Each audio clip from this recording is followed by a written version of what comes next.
Hey everyone, and welcome. Today, we are diving into a huge topic for any leader out there, the hidden cost of command and control.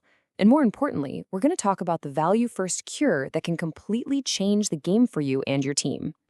Okay, let's just be real for a second. Does this sound familiar? That feeling like you're just pushing a boulder uphill every single day. You're fighting disengagement, you're seeing your best people get totally burned out. It's exhausting.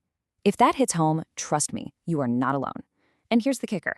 What if the problem isn't your team? What if it's the playbook you've been handed? All right, first up, the old ways hidden costs. Let's really dig into this, okay?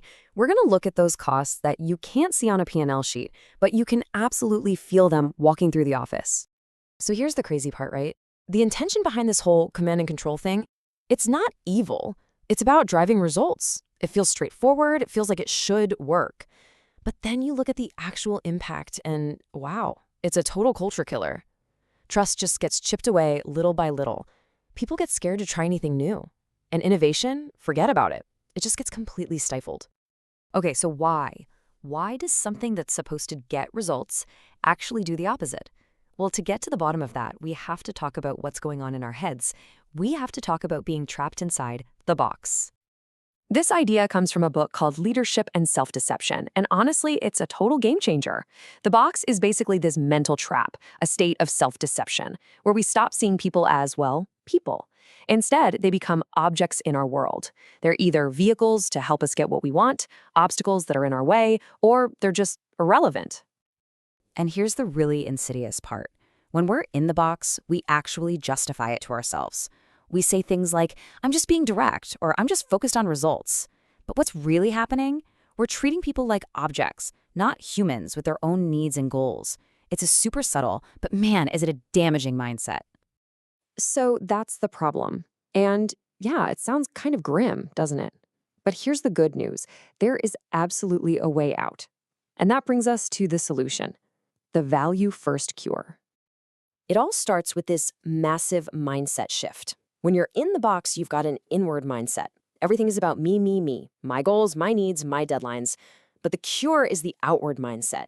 This is where you totally flip the script. You start genuinely seeing other people and asking questions like, what do they need? How can I help them win? It's a move from being focused on yourself to being focused on serving others. And this is where we get really practical. This whole approach is called giving leadership, and it's heavily influenced by the go-giver philosophy.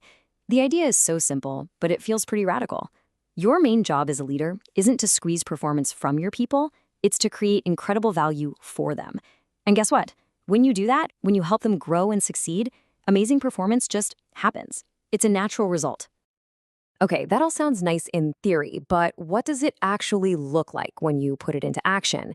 Let's check out a real-world example to see the kind of results you can get. So picture this. A leader takes over a team that's really struggling. Here's what she did.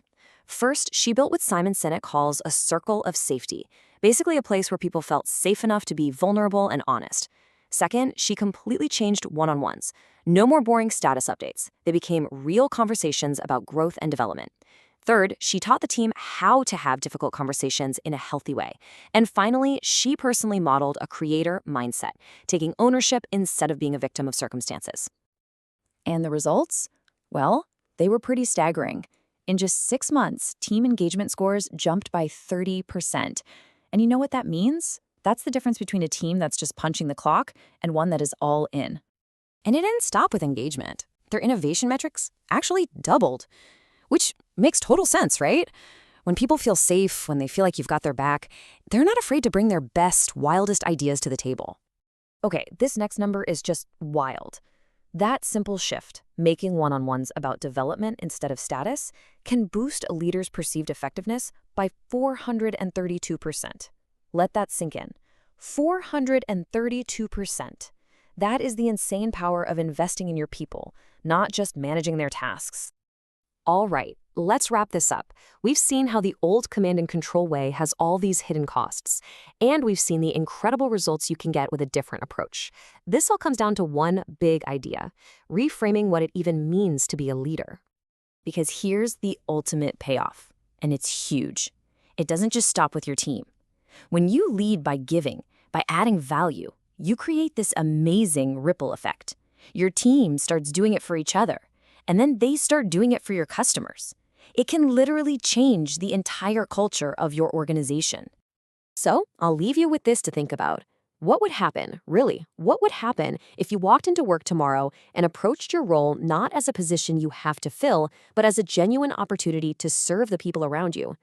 The answer to that question, well, it just might be the breakthrough you've been looking for all along.